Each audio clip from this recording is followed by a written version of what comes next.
আসসালামু আলাইকুম চাচা। ওয়ালাইকুম সালাম। শুধু টিয়া দিবি কবে? আপনারা ওয়াজ করে আইছেন? হ্যাঁ, শুধু টিয়া দিবি কবে? ওয়াজ করে আইছেন শুনেতে আসা? হ্যাঁ, যাও। শুধু টিয়া বের। বাড়ি ঘর না আলবে গেলাম।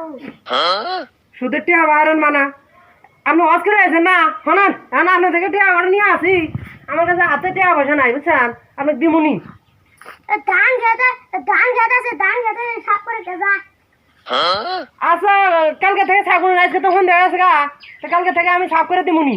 আচ্ছা, কালকে যাই খেতে, আমার কাছে যাই, আমি খেতে দেয় দিল। আচ্ছা দেহা দিন, তাহলে জানগা আপনার বাইর জানগা, আচ্ছা, তাহলে জানগা আপনার বাইর জানগা, আমি কালকে কামলা দিমুনি আপনার। আবার রস করে আইছে সব দূর আসুদা না পার ওনাইছে শুধু টিয়া নেই।